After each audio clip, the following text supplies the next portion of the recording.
The test is in 4-part, Part 1, Part 2, Part 3, and Part 4. Now look at Part 1.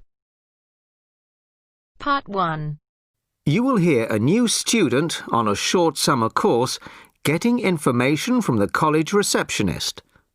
First, you have some time to look at questions 1 to 5.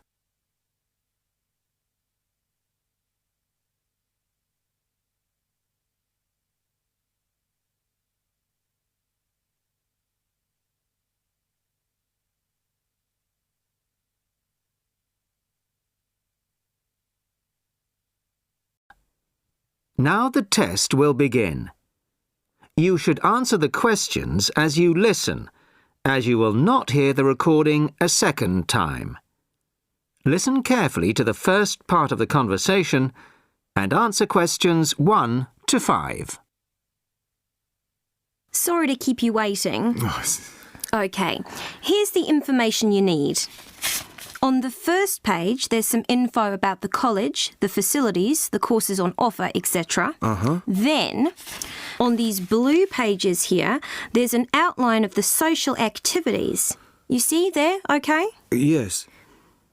Now, this part of the booklet here, the yellow pages, that's the main program starting at 9 a.m. tomorrow. 9 a.m., OK. So all the new students will be gathering in Herville Hall at 9 o'clock. Sorry, where? Herville Hall. I'll spell it for you. It's Hervill, and then Hall for hall, of course. It's the big white building by the entrance. OK, I've seen it. Right. Anyway, you'll be in there for an hour. First, the Director of Studies will explain the various courses we offer and the requirements for them. Then for the second half hour, the social organiser will tell you more about the social program and Saturday excursions. Is that all clear? Yes, I think so. Then where do I go after that? Yes, OK. After the talks in the hall, there's a break. And then at 11:15, go to classroom 4 to have a placement test. 11:45. This placement test is to find my level in English? Exactly. Then, after the test, all the new students are invited to a special welcome lunch. In the cafeteria? No, not for the welcome lunch. It's in a restaurant near the school, an Indian restaurant. Oh, OK. I don't think I've ever tried Indian food. Do you like spicy food? Yes, I do. Then you'll love Indian. Before you hear the rest of the conversation, you have some time to look at questions 6 to 10.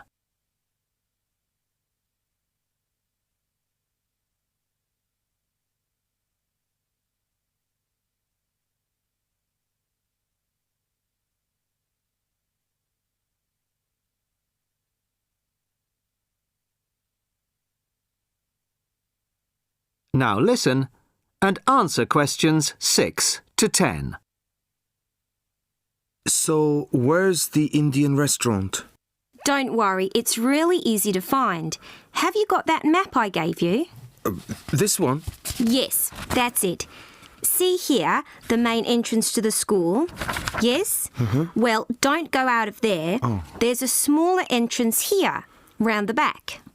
Oh, yes, I see. OK, so you go out of there, past the phone box, and then turn right into this road here, the one that goes along the side of the park. You'll see a supermarket on the left, and then it's just after that on the right. It's quite a big place. You can't miss it. OK. And one more thing. Is there a post office near here? Post office? Oh, yes, of course. Just the other side of the park. Go through the middle of the park, and it's there by the park entrance. Thanks a lot. You're welcome. Oh, there's a good cafe near here too. Very popular with the students. Just there. You go out of the main entrance into Varley Road, then turn left at the bank, and it's at the end of the street. They do amazing coffee.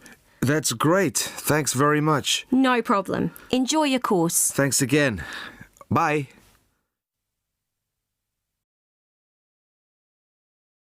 That is the end of part 1. You now have half a minute to check your answers.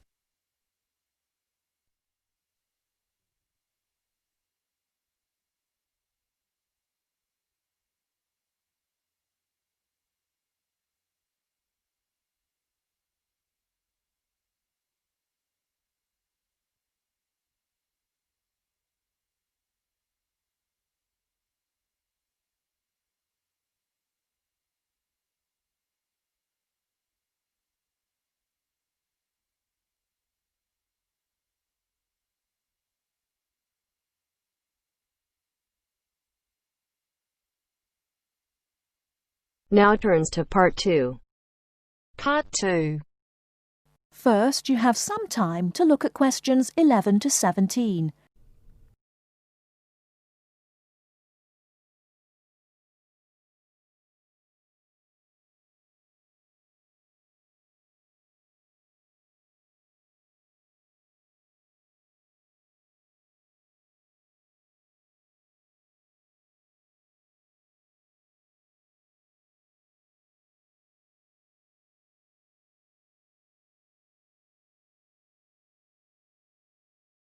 Now, listen carefully and answer questions 11 to 17.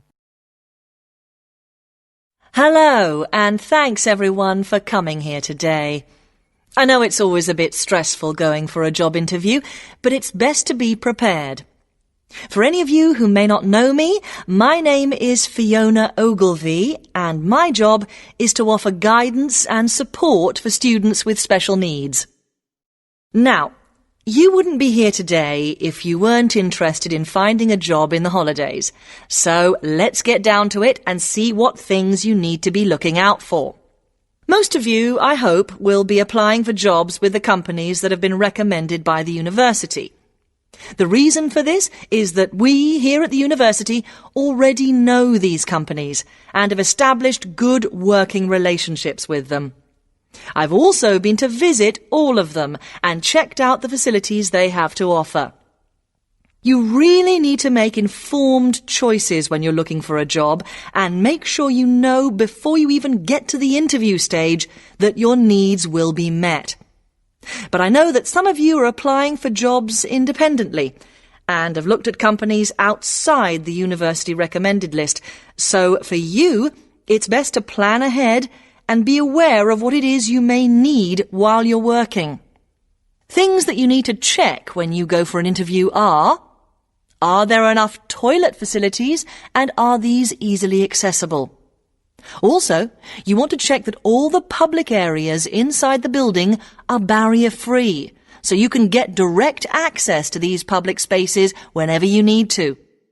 And ask about ramps into the building, so you know how many there are and where they are located.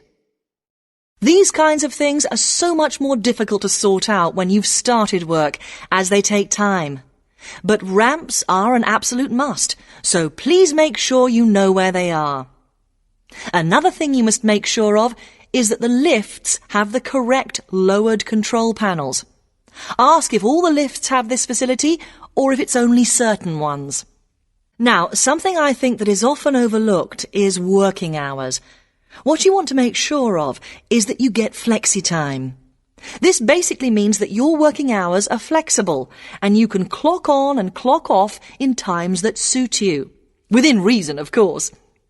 Most companies do recognise that it takes much longer for someone in a wheelchair to get on and off buses and trains.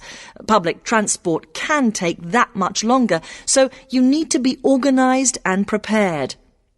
And for those of you lucky enough to own a car, check how many disability parking spaces are available. Remember that it's your right to have a disabled parking space. These also need to be near enough to a wheelchair-accessible entrance or ramp. OK, are there any questions before we move on?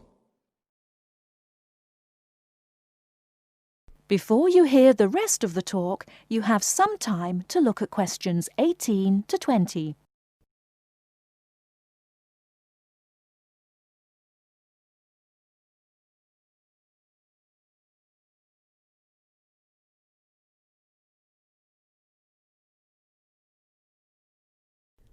Now listen and answer questions 18 to 20.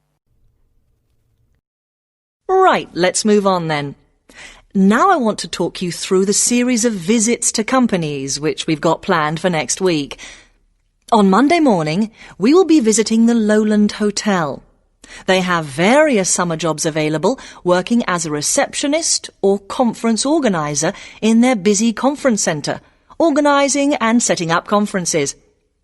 You need to be prepared for working in an office environment and spending quite a bit of time talking on the telephone. The bus leaves for the hotel at 9 a.m, so make sure you leave yourself plenty of time to get there. When you arrive at the hotel, please gather in the reception area and wait for someone to take you to your first session, which will be a talk.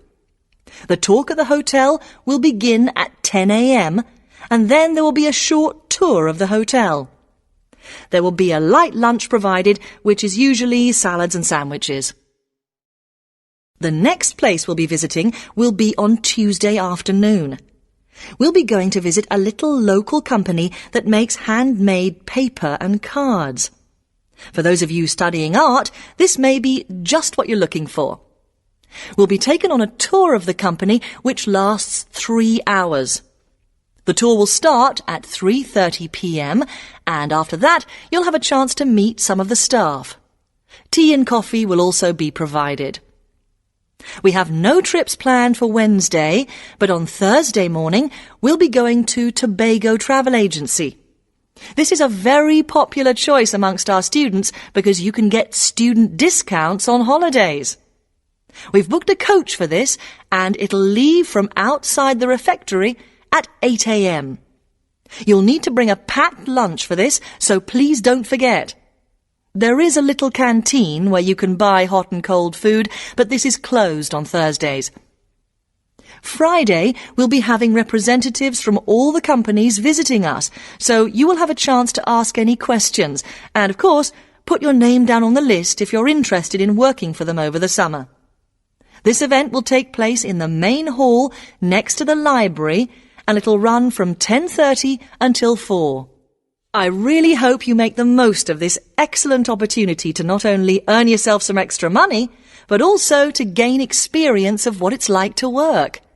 And if you'd like to find out more, then please ask some of the students who worked last year. They're all wearing green badges and will be happy to speak to you afterwards. That is the end of part 2.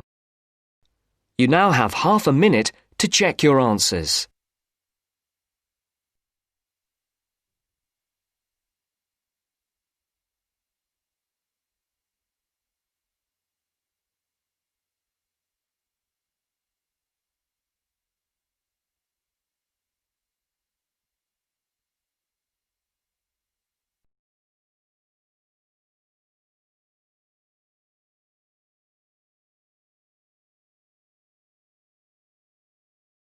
Now turns to part 3. Part 3. You will hear two friends discussing what to study at Mitchford University. First, you have some time to look at questions 21 to 27.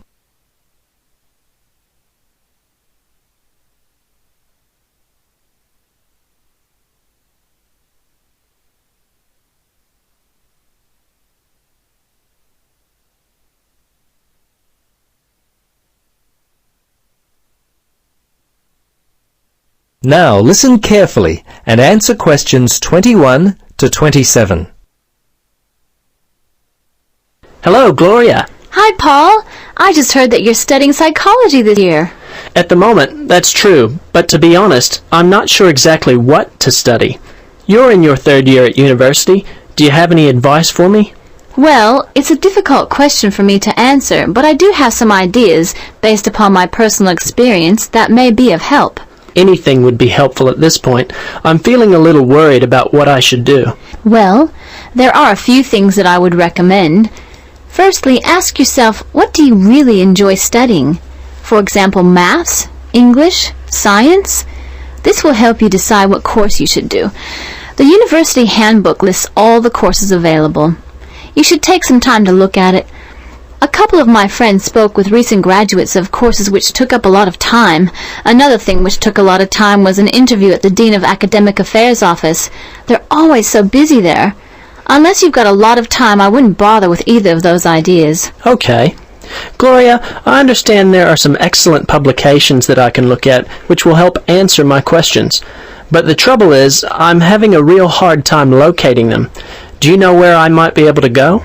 Yes, I encountered this very same problem when I was deciding on what to study. I managed to locate a few excellent books that really helped me to decide what was best for me. Now, some of the details will be a little inaccurate. That's no problem. If you could just remember the titles, I'll be able to look them up at the university library. Now, let me just get my pen. Okay, ready? All right. The first book I found was What Should I Do? It was written by Paul Smith, and I believe it was published in 2000 by Smith Brothers. I think this was the best book I read, although Judy Newton's Choosing University Courses was also an excellent help for me.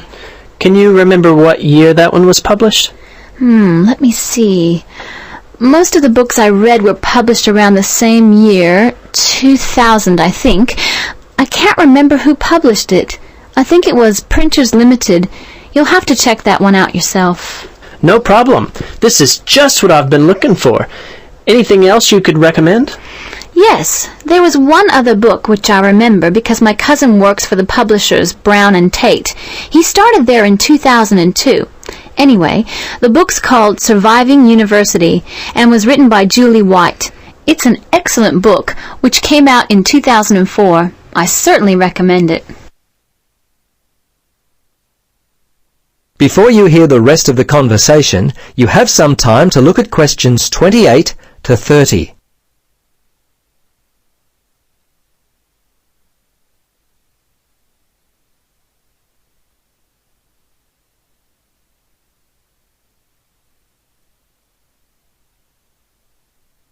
Now listen and answer questions 28 to 30.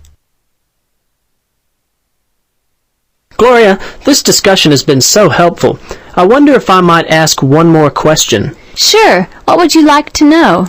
Well, I'm wondering why you finally decided to study psychology. Well, what helped me to decide was my interest in working with people. I think that's what you've got to really decide in your own mind. Do people give you energy or do they drain you of energy? I asked my friends what they thought of my idea, and most of them thought it was a good choice. Yeah, I think my parents or family members who know me well would be a good place to start. I think if you like to research subjects, you might prefer to work by yourself.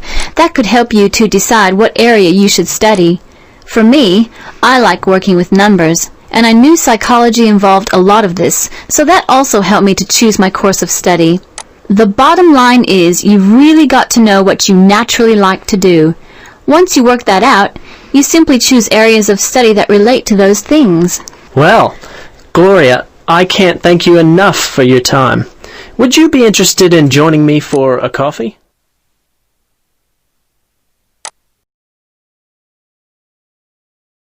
That is the end of part 3. You now have half a minute to check your answers.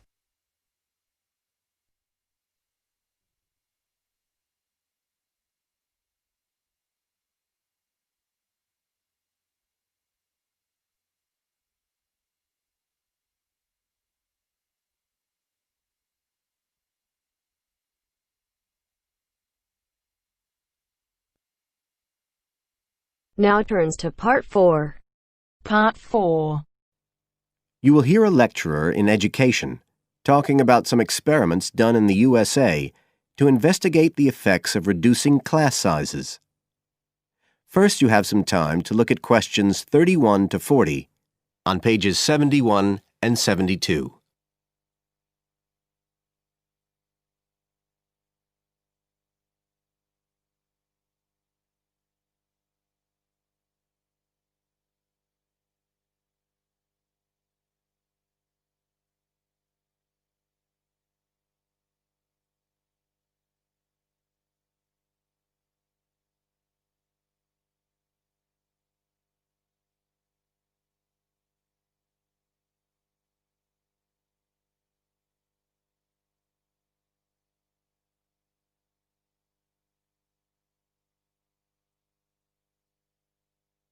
Now listen carefully and answer questions 31 to 40.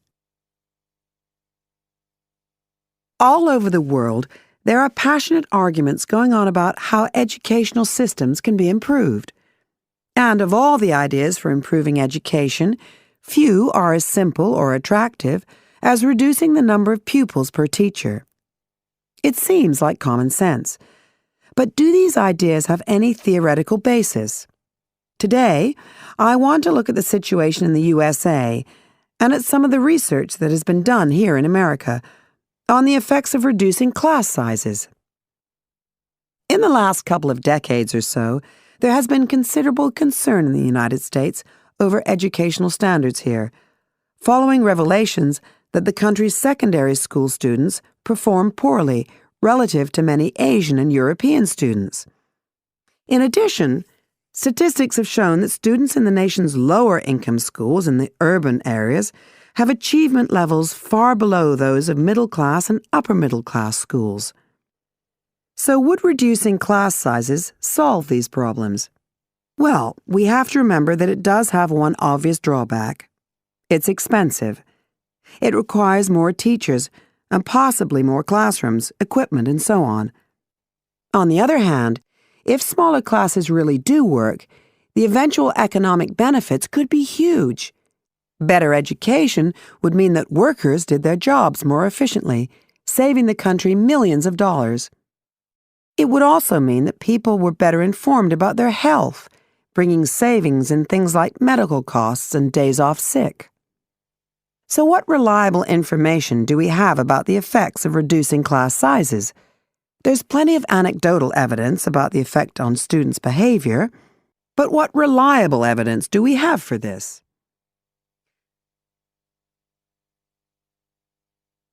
Let's have a look at 3 research projects that have been carried out in the USA in the last couple of decades or so. The first study I'm going to look at took place in the state of Tennessee in the late 1980s. It involved some 70 schools. In its first year, about 6,400 students were involved, and by the end of the study, 4 years later, the total number involved had grown to 12,000. What happened was that students entering kindergarten were randomly assigned to either small classes of 13 to 17 students or regular-sized classes of 22 to 26. The students remained in whatever category they had been assigned to through the 3rd grade, and then, after that, they joined a regular classroom. After the study ended in 1989, researchers conducted dozens of analyses of the data. Researchers agree that there was significant benefit for students in attending smaller classes, and it also appears that the beneficial effect was stronger for minority students. However, there's no agreement on the implications of this. We still don't know the answer to questions like how long students have to be in smaller classes to get a benefit, and how big that benefit is, for example. The second project was much larger and took place in California. Like the Tennessee study, it focused on students from kindergarten through to grade 3, but in this case, all schools throughout the state were involved. The experiment is still continuing, but results have been very inconclusive, with very little improvement noted. And the project has, in fact, also had several negative aspects. It meant an increased demand for teachers in almost all California districts. So the better-paying districts got a lot of the best teachers, including a fair number that moved over from the poorer districts. And there were a lot of other problems with the project. For example, there weren't any effective procedures for evaluation. All in all, this project stands as a model of what not to do in a major research project. A third initiative took place in the state of Wisconsin at around the same time as the California project began, and it's interesting to compare the two. The Wisconsin project was small. Class sizes were reduced in just 14 schools, but it was noteworthy because it targeted schools at which a significant proportion of the students were from poor families, compared with California's one-size-fits-all approach. Analysts have found that the results are very similar to the Tennessee project, with students making gains that are statistically significant and that are considerably larger than those calculated for the California initiative. Now, I'd like to apply some of these ideas to the latest.